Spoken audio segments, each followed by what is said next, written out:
Welcome to my channel. Today's topic is Larmor frequency. Under this topic, you will learn Larmor precession, Larmor frequency for an MRI scanner, and I will explain to you some solutions of some questions from Cambridge syllabus for A-level physics.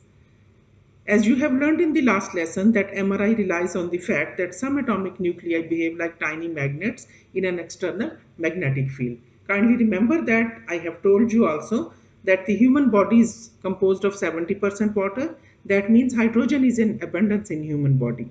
In MRI, magnetic properties of an isotope of hydrogen, which is called protium, are used to produce images. Protium has mass and atomic number 1. It has a single proton and no neutron. It's a spinning charged particle. When there is no external magnetic field, its nuclei spin at random orientation. But under the influence of the external magnetic field, their magnetic axes align themselves in the direction of an external magnetic field. As I have told you that hydrogen nucleus is positively charged and it has a spin. It behaves like a tiny magnet with two poles, north and south. Now, when there is no external magnetic field, as in part A, what happens? These protons are aligned randomly. So these are random orientations of protons or nuclei, hydrogen nuclei. Whereas in the second case, what happens? There is an external magnetic field. See this. This is the external magnetic field. North, south. This is the direction of the external field. So under the influence of this strong magnetic field, most of these tiny magnets, which are the hydrogen nuclei, they align themselves with the field. This alignment is similar to plotting compasses lineup. Majority line up with their north poles facing the south pole of the external field. This corresponds to a lower energy state. Only a few line up the other way around, indicating higher energy states, that is an unstable state. So which are unstable states or higher energy states? These, where north pole is facing towards north, but these are very rare. 1, 2, 3 and 4. All others, mostly they align themselves with the external magnetic field.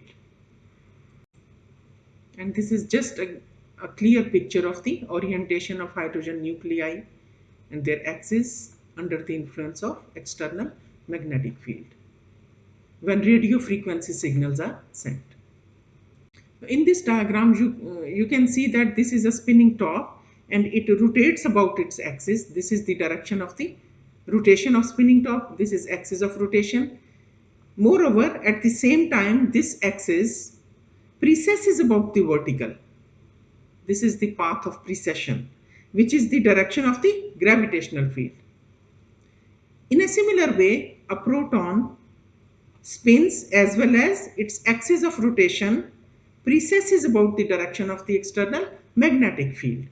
Therefore, it must be clear that a proton does not align itself directly along the external field, but its magnetic axis, this one, it rotates about the direction of the external magnetic field.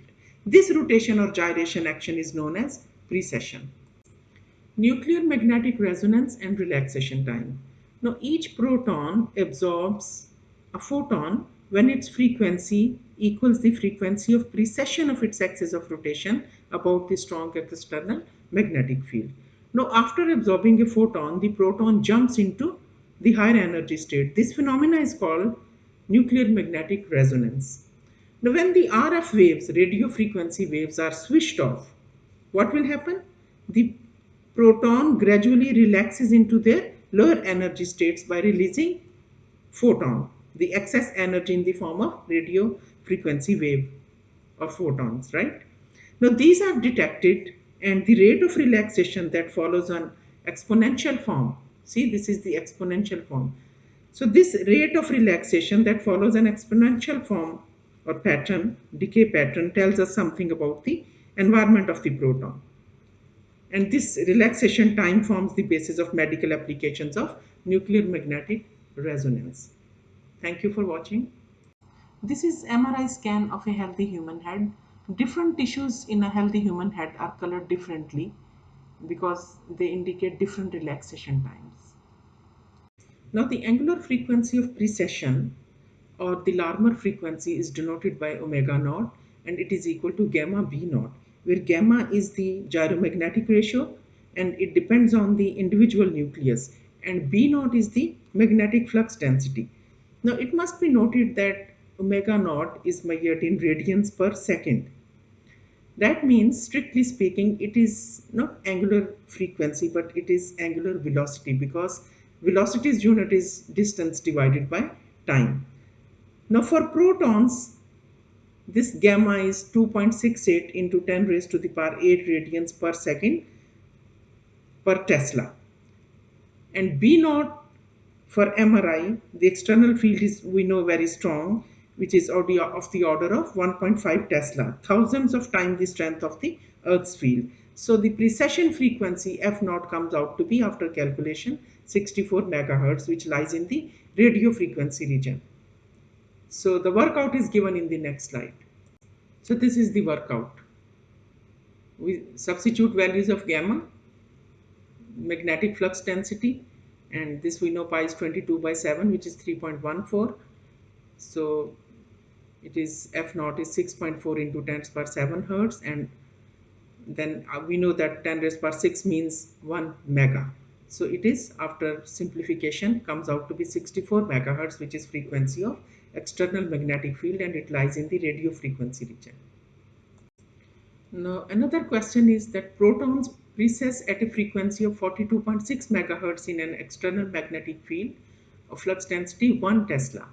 Determine the frequency at which will they precess in a magnetic field of flux density 2.5 Tesla, and part B is state the frequency of radio frequency radiation that will cause the proton to resonate in the stronger magnetic field. So always remember that F naught is equal to omega naught over 2 pi. In part A, we will substitute the value of omega naught, which is gamma B naught. Gamma is the gyromagnetic ratio, B naught is the magnetic flux density. For protons, we know, just now we have solved one question, that gamma is 2.68 into 10 raised per 8 into, now field will be 2.5. So we will substitute 2.5 here, and after simplification it comes out to be 106.59 megahertz. The second part is state the frequency of radio frequency radiation that will cause the proton to resonate. So in order to resonate, you know, for resonance to take place, what will happen? The incoming radio frequency waves and the frequency of vibration of the system should be same. So this frequency 106.59 megahertz is resonant frequency as well. System should vibrate with the same natural frequency of the incoming radio frequency wave for resonance to take place.